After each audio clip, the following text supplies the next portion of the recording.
year here at Oregon State University, so this is a long-running institution. As most of you know, this is a graduate student-led effort. Graduate students brainstorm and then choose speakers to bring in from really all over the world at this point. So it's always a great honor to be chosen to speak in the seminar series. But this is a very cross-campus collaborative effort. We're backed by the Forest Biodiversity Research Network, Department of Fisheries and Wildlife, Department of Integrative Biology, Forest Ecosystems and Society, Department of Botany and Plant Pathology, as well as the OSU Research Office. So we really span a lot of different areas of expertise.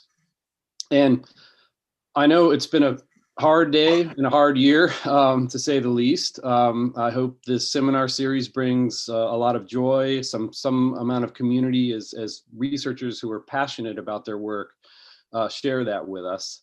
The theme for this term is beating the barriers in ecology, evolution, and conservation biology.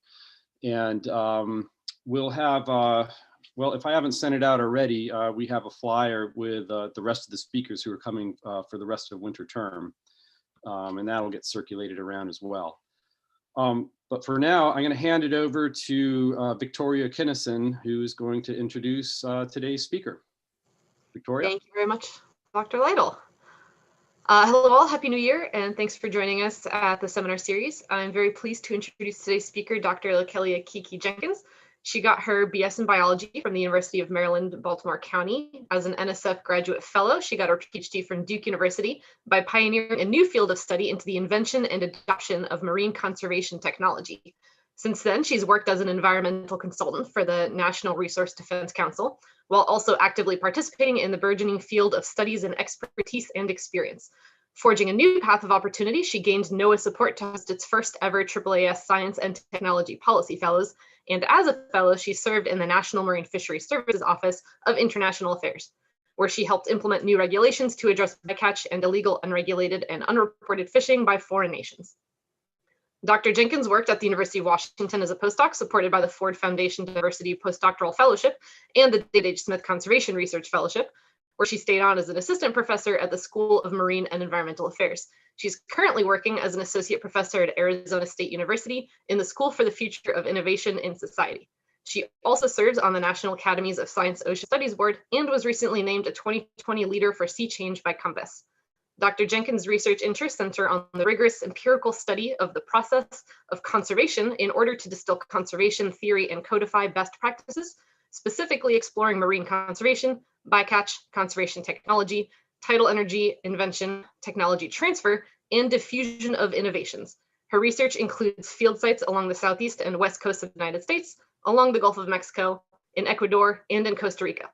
Most recently, Dr. Jenkins is expanding her research into the role of science dance in social change. I'm very excited for this talk, and without further ado, Dr. Jenkins, thank you so much for being here. Oh, you're muted. So much for that wonderful introduction, Victoria. So I'll jump right in and share my screen.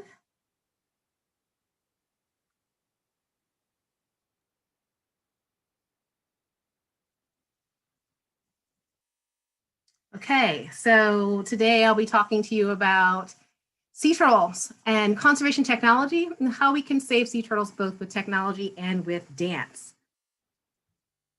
So big picture, we all know the oceans are in trouble, but as we're looking at how we can solve the ocean's problems, more and more we're turning towards technology. And in doing this, we need a diverse set of expertise to solve the rather unique problems that we have. And so I'm going to go into today some of those expertise and how we bring them all to the table. When I say marine conservation technology, that may mean different things, different people. When I say it, I mean technologies that directly lead to the protection of ocean organisms or habitat, not just a technology that helps us study it. So if we look over the history of the invention and adoption of marine conservation technologies, there's actually a number of things that are rather problematic and are holding back and hindering utility of these technologies. First, they tend to be adopted at personal cost for the common good. So what does that mean? If you have a fisherman who is using a turtle excluder device, They have to buy it themselves, install it themselves, maintain it themselves. And they're doing this maybe because they want to protect sea turtles, but they're also doing it because we as a society have said we value sea turtles, we want to have them in the ocean. And so it's unbalanced in that regard in terms of who's bearing the cost. The impacts of these technologies are difficult to observe. So they can't see in the water, is a sea turtle exiting that? Is a dolphin exiting that? They just have to trust these technologies are working. They tend to be mandated. So unlike our iPhone, like no one set a law that said, Steve Jobs, go create an iPhone. He had the idea and he hammered that until he thought it was the perfect device before it went onto the market. That does not happen around marine conservation technologies. We often create laws that say, hey, there's a problem, sea turtles are dying, dolphins are dying, we're catching fish we don't want to catch, solve it. And we create a device that more or less works, but we push that invention process too quickly. And the end result is that we have these devices that are what I call commercially impractical. Technically, they work, mechanistically, they function, the fish or whatever can be saved, but it's clunky. It's not the ideal thing that you would want to use. And that leads to people not wanting to adopt it. So adoption is slow, it's sparse, people aren't using it properly, or the adoption is sporadic. And these are things that we need to address if conservation technologies are really going to be part of the solution for ocean problems. So this is activity that I tend to do in person. I do not know whether or not it's going to work in this. I'm going to need everyone to be in the chat. And we are going to play a really quick game. Let's pretend you are on a game show. It was all about climate change and ocean conservation. You answered the winning question, and you got to, as your prize, have either a Prius or Insight. So assuming you know what both these are, some people do not know what the Honda Insight is. Which one would you choose? So just type in the chat really quickly, Prius or Insight. I see Insight, Prius, Insight. Okay. So for the Insight, Prius is winning here. The Insight was the first hybrid car in the market, and it had really great fuel efficiency. Beat Prius hands down in that regard. So Lindsay, the person who said Prius, the Insight is atrocious. Can you please just give us some adjectives about what was atrocious? Like what about the Prius was atrocious to you? And if anyone who chose the Prius and feels the same way wants to help Lindsay out, just type that in. Like, what didn't you like about the Insight? Dave is coming in saying that the Insight was beautiful.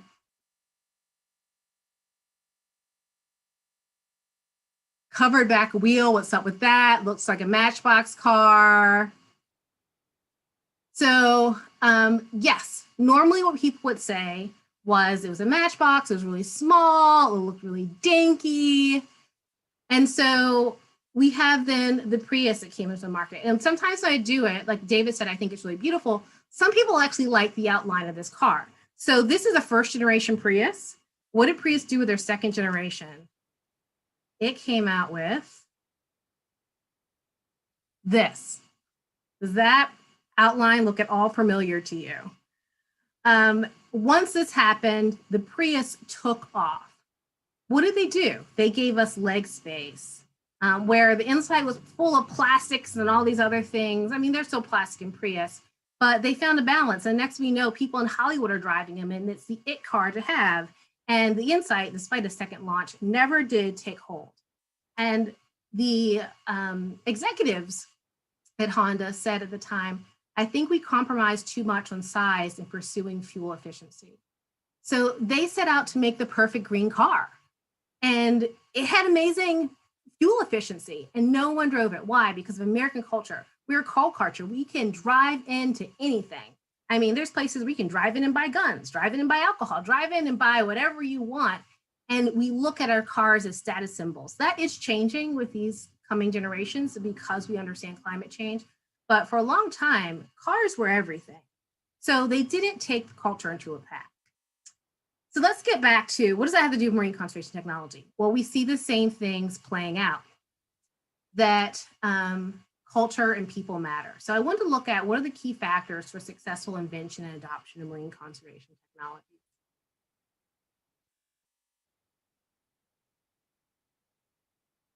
And really quickly, this was a study that was semi-structured interviews, snowball samples, text analysis, used a grounded theory approach. The theoretical background was diffusion of innovations. If you know this book, The Tipping Point, which is a bestseller, a lot of what Malcolm Gladwell is talking about in that book is diffusion of innovations. It's Roger Everett's work in the academic literature. There's 2 case studies: marine turtle scooter devices, which allow turtles to exit out of shrimp nets, then also looked at a suite of dolphin conservation technologies in US tuna fishery. And if you've never seen a TED, a turtle scooter device in action, here's one. So there's a shrimp trawl. These bars are the TED, and the sea turtle or anything large hits those bars and goes out of that escape hatch. Small things like shrimp would go between the bars. So when we looked at this case study, one of the things that we saw was that the fishers were marginalized in the role of the inventor. They were allowed to play other roles within the system, but inventing not so much. So it starts out with just how they are recruited. There were these broadcast solicitations where they literally put an ad in the paper and said, hey, if you want us to help us save turtles and invent something, send us a letter here. This is the time of letters. So they weren't targeting, they weren't saying who are the people with the knowledge and the expertise to solve this problem.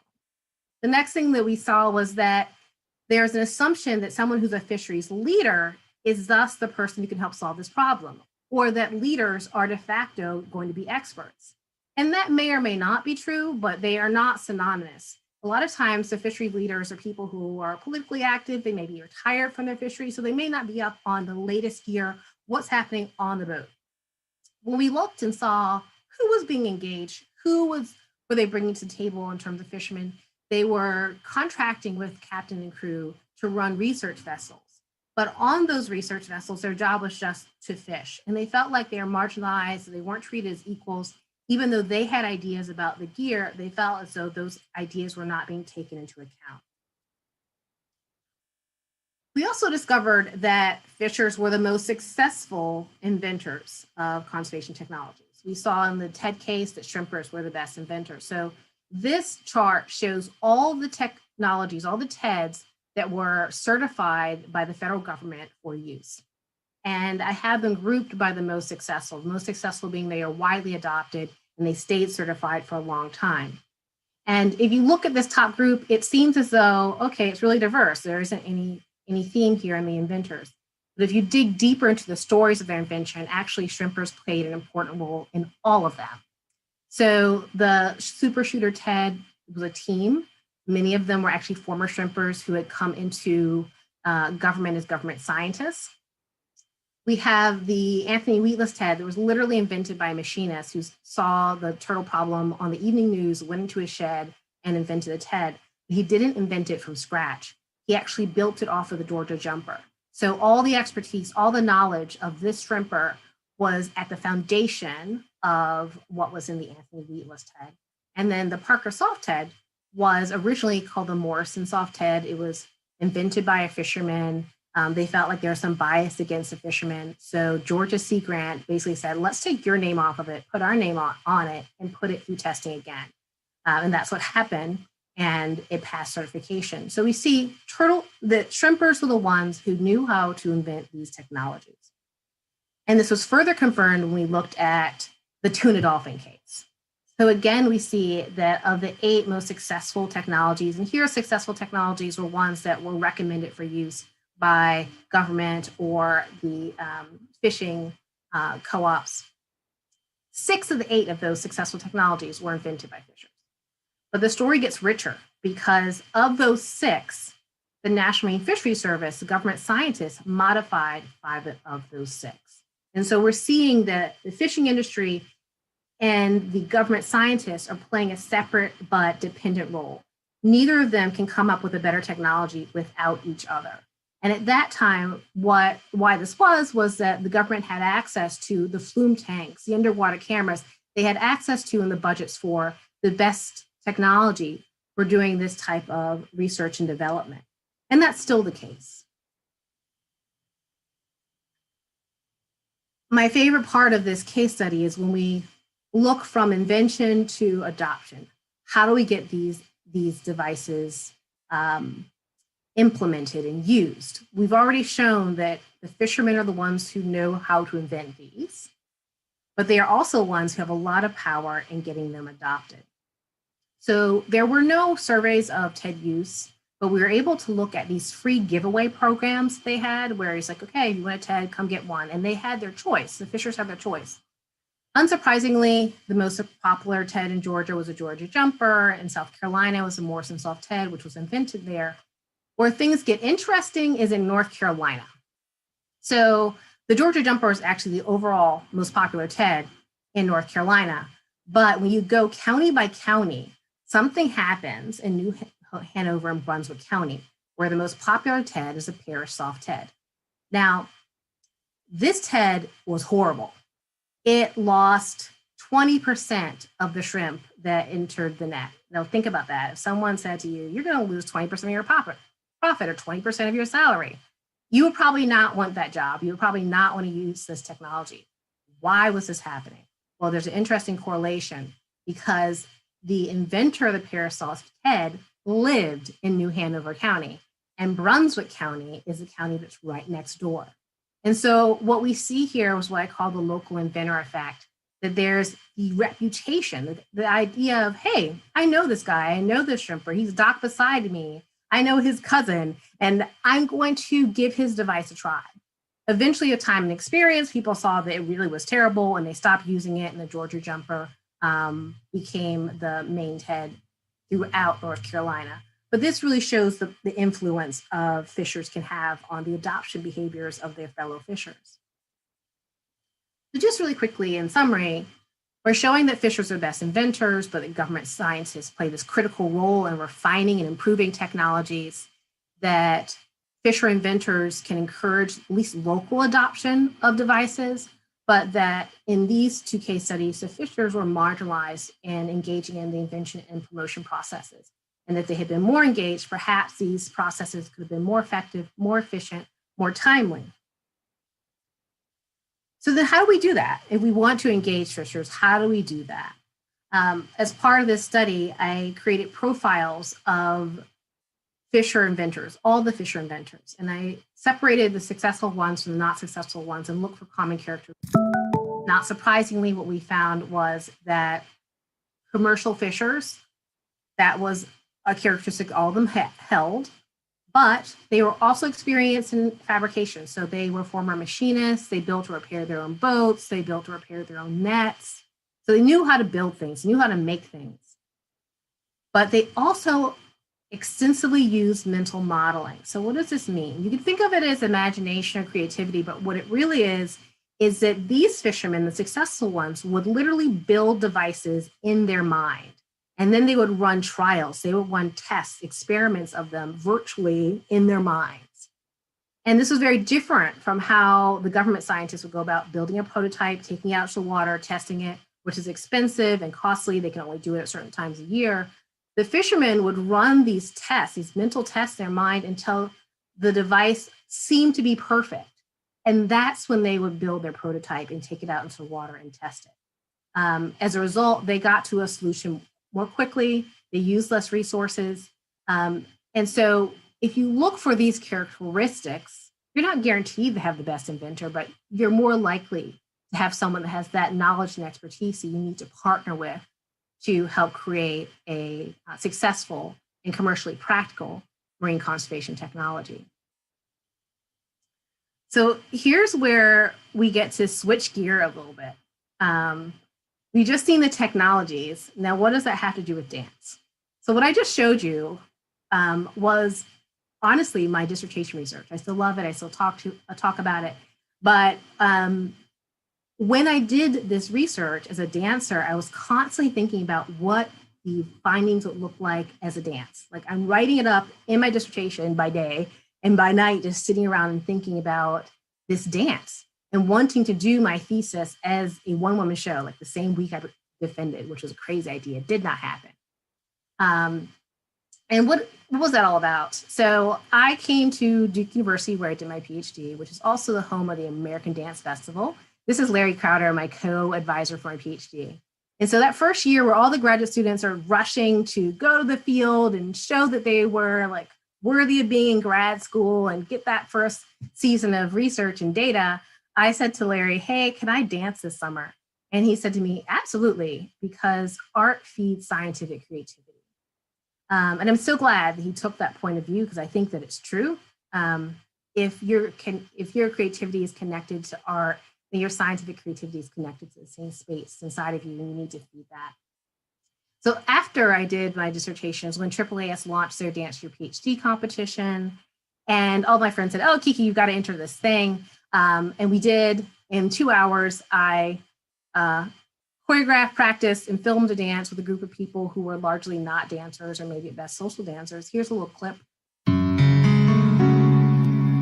So what you're seeing here is depicting turtles in the mating grounds, so near shore mating grounds. And this is also where shrimp fall in. And so when turtles are mating, it's susceptible then to the shrimp falls, and they're being killed and removed from the breeding population when they're in their fertile years.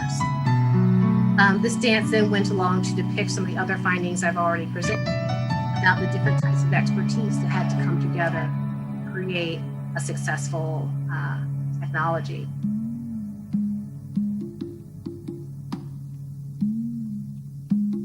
And here are just some of the participants bringing the movement that they had already in their bodies to the dance, and I built off of that with what we did. What I discovered from that experience was these were videos that were posted online. It really stimulated discussions with stakeholders. So this was a much earlier time in YouTube where comments hadn't gone bad and evil yet. And so there were shrimpers who were posting and asking questions or debating the content of it. I thought, that's really surprising. I kind of didn't think that a shrimper would watch a dance about this and comment. It led people to have these new perspectives. So their colleagues who had seen me talk about this at various conferences, they knew my work really well. But when they saw this dance, suddenly they were asking me questions they'd never asked me before. And then I also saw long-term retention of scientific information around the dancers. So over the years, the dancers would email me. They'd see some science dance thing or whatever, they'd email me. So, and they just say, oh yeah, I remember that. I remember this dance. They were just talking about the content of it, what the sea turtle mortality was. And I didn't ask them for this. One person emailed me a decade later and shared this. So that led me to realize there's something here that I want to build on. And I created a model for participatory science dance that can either be a 5-minute exercise or a 2-hour workshop.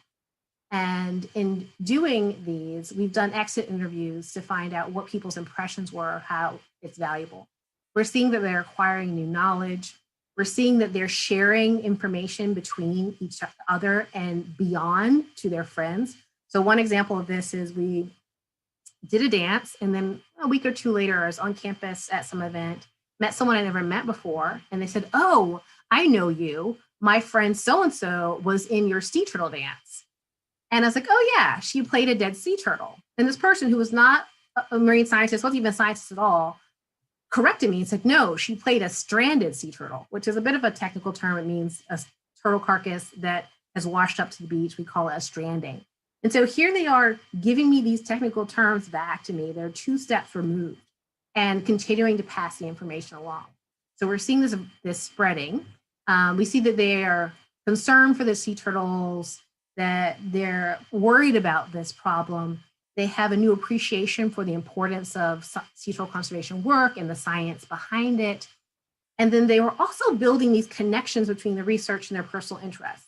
So for any of you who've done an NSF grant, you have to write these broader impacts. And we think we know how our work is impacting people and impacting society and making things better. I would never have thought to write the things that I was hearing from other folks, where they found value, where they found meaning in this research, because they were scaffolding it onto their own things they were interested in. If we had someone who was a musician, they were talking about how mental modeling connected to creativity for them, for example. So that's me talking about the dancers' reactions. I want to actually show you a video of them talking about their reactions, and you'll see some parts of a dance that won first place in another dance research competition for the Sea Turtle Society. I decided to participate today just kind of on a whim. I just wanted to do something that was a little bit different. I feel like combining scientific research with such a creative outlet is a really unique opportunity.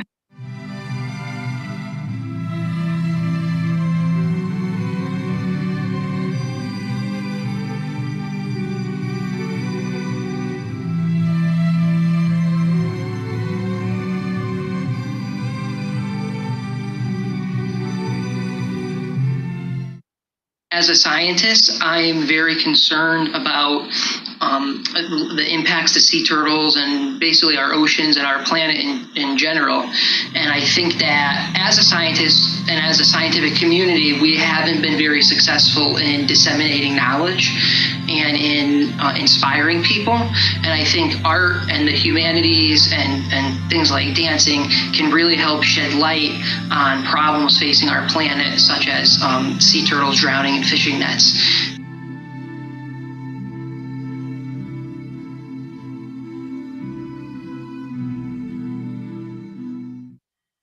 I participated today because I wanted to know a little more about the turtles. I learned that turtles have lungs. Like, I didn't know that. And they're reptiles. Like, that's really cool. But also the fact that they're able to stay underwater for so long, but they do need to come up and breathe. I think they're pretty awesome. They can live to be 150 years old. And I didn't know that they had lungs. As silly as it may sound, I don't know why I never put two and two together, but I learned that sea turtles have lungs.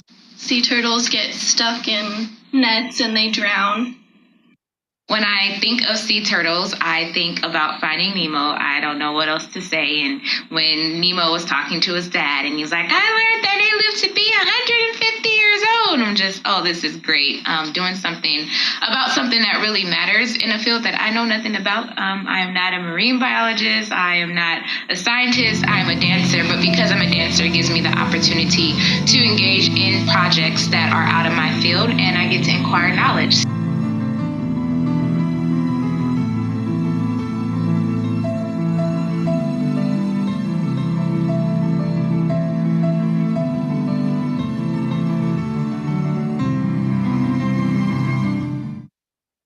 Sometimes we forget about creativity. We forget that we are not only scientists and researchers, we are also human beings who have a mind, who have creativity, who have ideas, and this is a beautiful way to show that.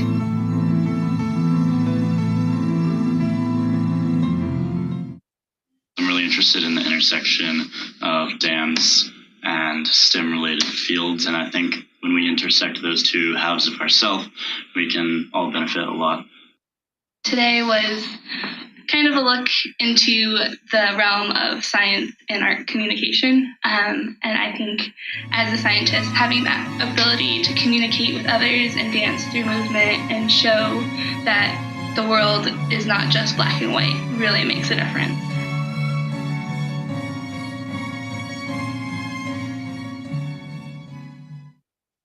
It was really powerful, I think, being around people that are dancers and being around people that are good at things that you aren't. And so it was really cool being surrounded by people who aren't necessarily scientists and make people who are scientists realize that we don't know everything. It was cool to actually work with people who work in the marine biology community and actually see their understanding of everything that's going on and all the issues that are happening. And I feel today was a really eye-opening experience just to kind of get a different perspective of what is actually going on, and working with those people really opens your eyes to this is actually happening with people you actually know that are trying to make a difference.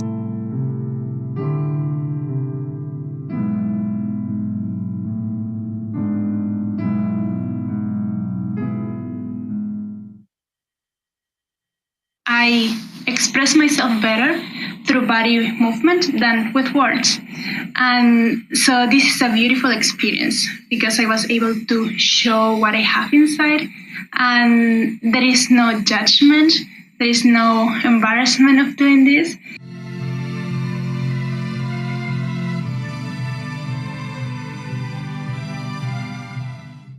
It went really well, exceptionally well. We did a lot of things in one take. It was very quick, very efficient and effective. At some point. So that process, one thing I should say is that I focused on the dancers because I realized they were the ones that were retaining the most information and seemed to be impacted the most. I think you can see that emotion on their face, the concern for the sea turtles dying in the nets, or the enthusiasm for the information that they've learned. And so I built this participatory process around that. And yes, we still have audiences who will watch this and it will engage them. I try to make the dances things that are accessible so people will look at that footage you just saw, and even children can realize, oh, that lady just died. They might not know that I was a turtle right away, but they understand death happened. People can see the people rolling on the ground and immediately they understand that those are waves. And in this particular process with that dance, we had people who were listening to short lectures as a way of acquiring the information. We encourage people to share the information they already knew about sea turtle conservation. And then we also had a select group who read a scientific paper. It was a guided process of turning that paper into movement. So we've done these videos often that reach to audiences going online, but we've also done live performances. So this is our first Friday. We are literally in the middle of a street. You can kind of see that in the background here. And we weren't sure how that was going to go over. I mean, first Fridays, people move very quickly through booths and they don't stay for very long. At ours, they were staying for 15, 20 minutes. They were sitting down in chairs and watching the live performance, then watching the videos as we were giving the dancers a break. And this was great because it worked as a funnel to bring them into our other engagement activities. So to the side of our stage, we had these hands-on activities to talk about other aspects of turtles hatching on beaches, not just bycatch, but other threats and approaches to protecting sea turtles. And then we also had this kind of informational engagement around technologies, conservation technologies, that really turned into a comedy show with turtle in a suit and all of these things. And so we were having people come to our booth and stay at our booth longer than almost any other event there. And I think it's because of the dance. It was novel and interesting and compelling. So besides these longer length dances, I also do, as part of this project, which is called Sci Dance, by the way, kind of a pun, Sci Dance. We do these 5 to 10 minute participatory movement activities. This is one that I did with a bunch of science engagers at Falling Walls Engage. And it doesn't take anything but people who are willing to move. You don't even need music to make this happen. You can do it around any type of, you don't even really need space. I've done it in chairs before with gestures. So as this model has grown, I've become interested in the science of science dance. The idea that this is great. So I can talk about my research and do science engagement in a way that works for me and is bringing new people to this work. But is it really transforming them? Is it having an impact? Or is it just fun and different and something you can put on Facebook that you said you did this weekend that no one else has done before? So we have a Nat Geo grant to look at how creating and participating in this science dance impacts the participants in terms of their knowledge and their attitudes and their behaviors. We were all set and ready to go. And then 2 weeks before our first intervention, we got shut down because of COVID. But we're going to do before and afters of knowledge and knowledge retention. We'll do a delayed post as well. We are looking at empathy, whether or not embodying the plight of a sea turtle really changes how people are feeling towards it. And then we're looking at actual behavior. So not just willingness to act or intention to act, but we're giving them an opportunity to donate money at various stages in the intervention to a sea turtle effort to see whether or not that changes after they participated in the dance. But as I said, we got shut down because of COVID. So what has been happening with Sci Dance since then? Well, we've gone virtual. I haven't been doing a ton of this, but I had an opportunity again with a group of science engagers to meet and share with them. And we did a short exercise around a phrase. It's something called Build a Phrase. And they built a phrase of science engagement in a virtual world is. And then they did gestures. And so here's just a little bit of that. I think it's great. It's not too late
I won't show you that whole thing, but that was done live. There was no editing to that at all.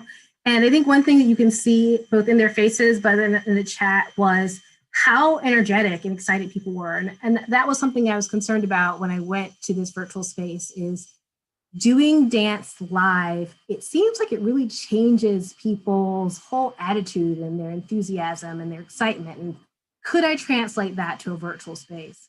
And that did happen, and it was really great to see, because I think that there's real power in this. That when we talk about things that are depressing, like sea turtles dying or climate change, it's not a topic that people can dwell on for a very long time, but we need to if we're going to solve these problems. And so if we can use a tool like dance that may even be, I haven't done this work, but I'd love to, changing our biochemistry so that we're getting some joy in the midst of grappling with difficult issues, then does that mean we can abide in that space of talking and conversation and problem solving for longer? And will that help us make progress? I don't know, but those are the places where my research is going, and hopefully we'll have answers soon. And with that, I'm happy to take any questions.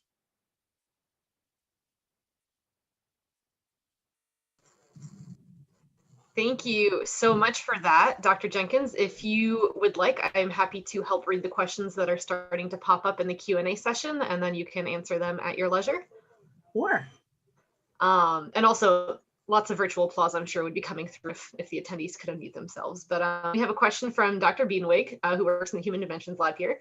She says, thank you so much. Your work is amazing. To what extent do you think the dance is having the impact because it is in community, as opposed to if people were to do solo dances?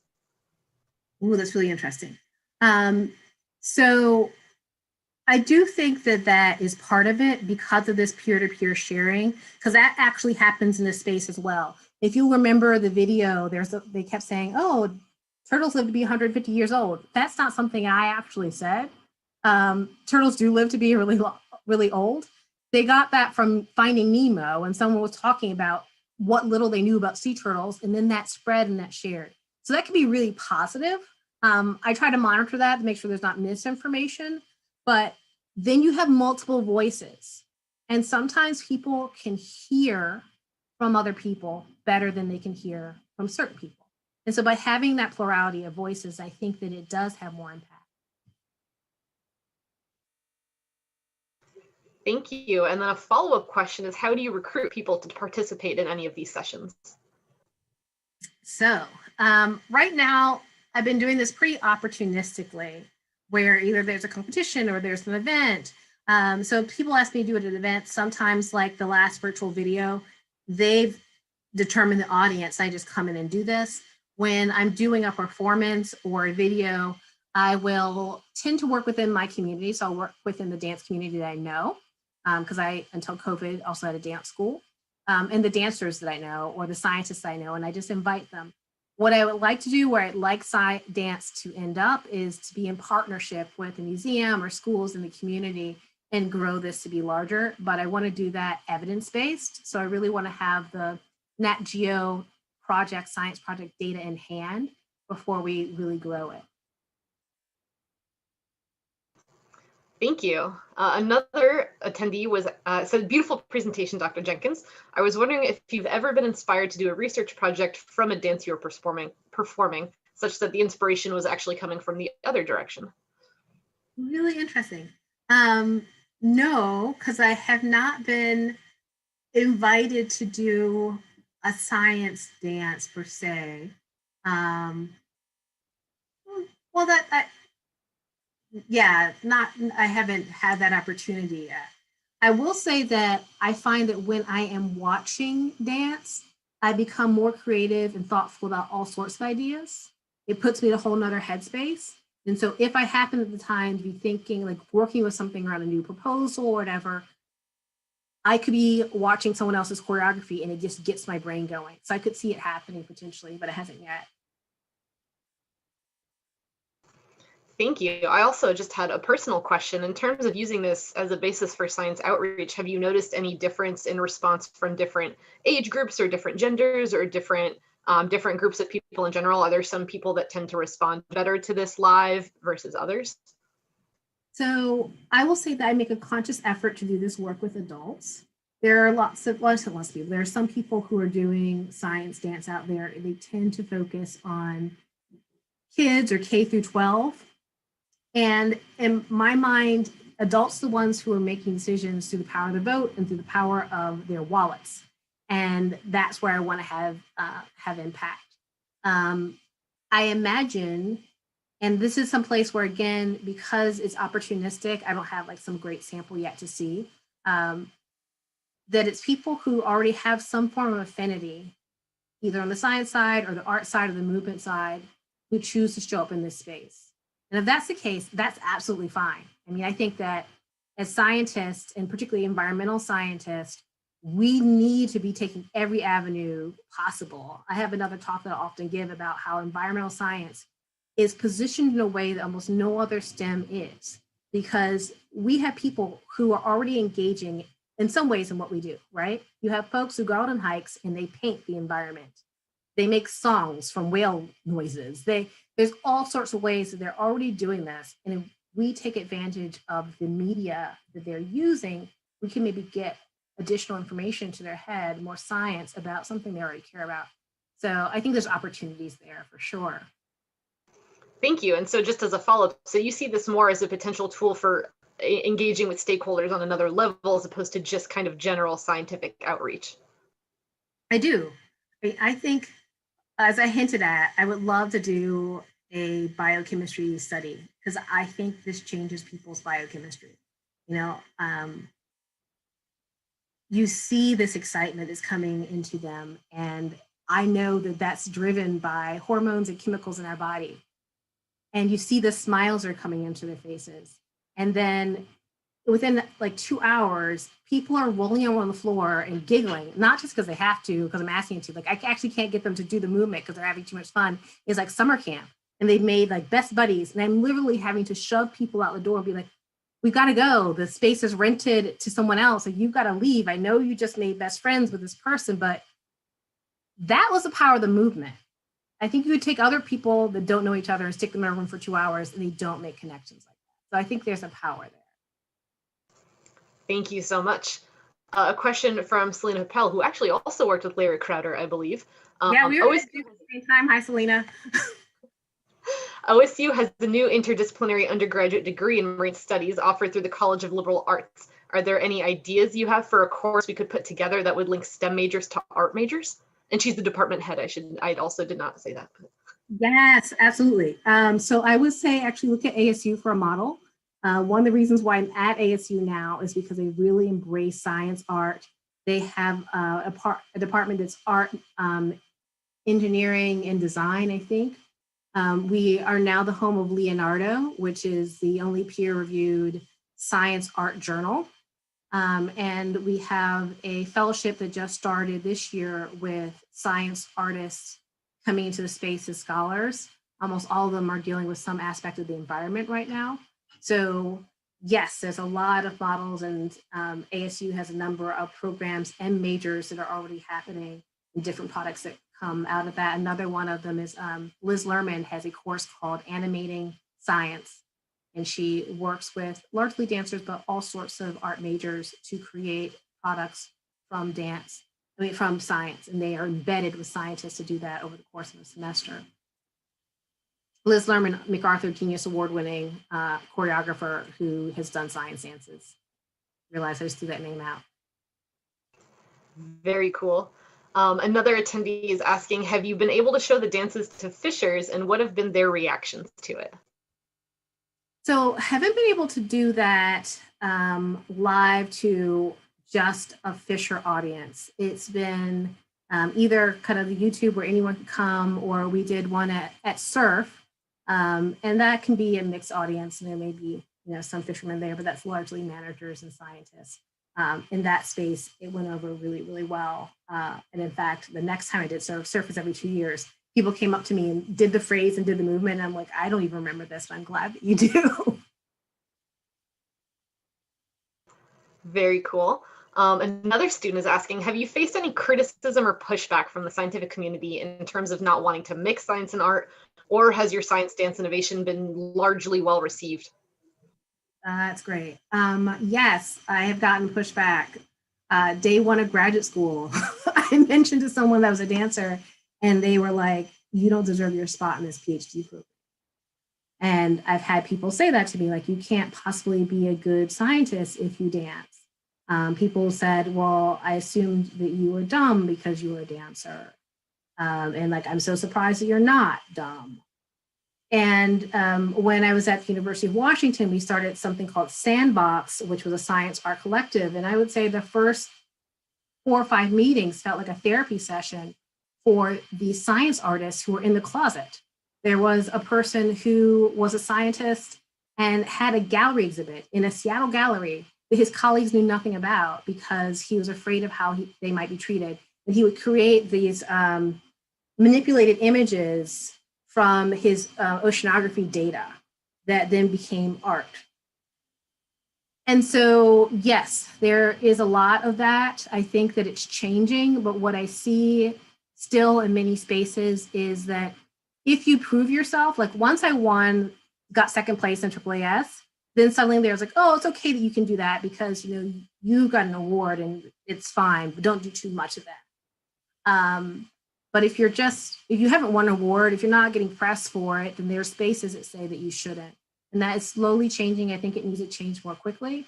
And I think also we tend to treat it, you still see it being treated as kind of a novelty, like kind of circus sideshow freak, like, oh, look, a scientist who dances, like that's just weird. And it isn't. We look at the history of science, we look at Michelangelo, we look at so many people who are scientists, even natural history. Like you could not be a natural historian if you were not a good artist until even 100 years ago. You had to be able to draw what you saw to do your science and do your research. And we divorced those things somewhere in the 20th century to make them seem like they were antithetical, and that's just not true. Sorry, I went on a soapbox for that. No, I think those were all some really great points. And for the record, personally, I'm very sorry you had to go through that. That's upsetting. Another student is asking, have you ever done more place-based dances so the performers can have a more intimate understanding of the environment that turtles and/or fishermen are working and living in, like on a boat, on the beach, on the water, etc.? I haven't. I want to. I thought about it. I had a tidal energy grant with some colleagues at UW. And when we were putting it together, I proposed that we have a place-based dance as a way of disseminating the results and having a community discussion. And they were actually really into the idea, but they weren't so sure that this division in NSF was quite ready for that. And they were probably correct, but I was just surprised to see this group of what I perceive to be kind of like straight-laced engineers getting so excited about the concept. So that again is on the list of things I would love to do. Like if this were my main job, which it isn't, it's still something that I do on the side after the science and the service and the teaching. So if the opportunity presents itself, maybe someday. Fair enough. And an alumna is asking, what suggestions do you have for graduate students to incorporate a creative medium into their theses or dissertations that may have little experience in this field? Okay, that's a really great question. So what I suggest is a couple of things. If you don't have experience in terms of just combining them or just not doing art, you can always invite artists into the field with you, doing research with you. There's a long tradition of expeditionary artists, and there are people who are still doing that. There are people who are looking to do residencies. So that's one way of doing it cooperatively and collaboratively. If you're particularly interested in doing movement-based things, the Dance Exchange has an online tool that will help you select an activity for the content that you have. So if you're just trying to disseminate your findings, for example, you could say, I have an audience of this size, the concept is concrete or abstract, I have a space of this size, and they'll give you things to do. Liz Lerman also has something, a module at Wesleyan around genetics. That's great. And then there's also the possibility of doing your thesis in part as art. Of course, you have to talk to your advisors about this, but more and more I've seen people who are doing narrative nonfiction as all a part of their dissertation. I heard a story once of someone at Duke who did a quilt for their dissertation. I think that was quite an exception. But people are becoming more and more open to that. I certainly am open to that with my graduate students. Very cool suggestions. Thank you. And one last question from Dr. Beanwig again. Going back to your innovation research, I believe you were doing some work on marine-based energy development as well, correct? Did you have some findings around the diffusion and acceptance of this type of technology where there is not necessarily an expert shrimper that would be relevant?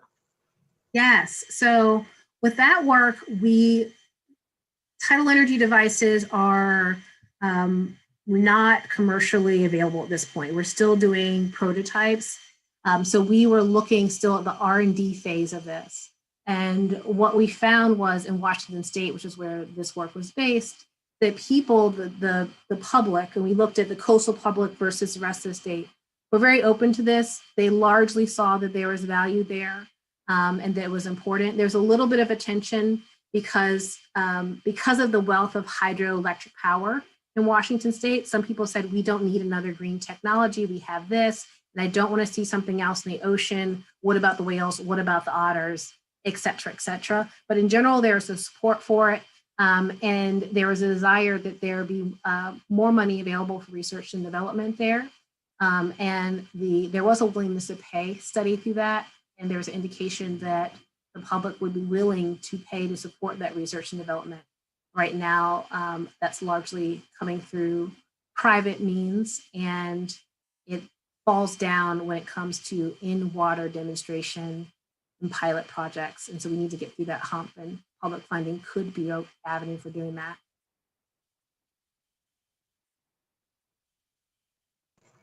Thank you so much. And now in the chat, we've just got some thanks for your talk and the questions and answer, and thanks so much for some new ideas. Wonderful. Well, and I think, so now it is just about 5 of 5. So I think the regular seminar is about wrapping up, getting some more thanks coming up in the chat. For the students that are enrolled in the 599 course, I believe you're invited to stay on. Dr. Jenkins has graciously agreed to stay on for a more informal discussion and Q&A session with just us. So if you stay on the call, I believe Amanda will be able to make you a panelist so you can talk and turn your video on and all that stuff. And so we can ask some more questions there.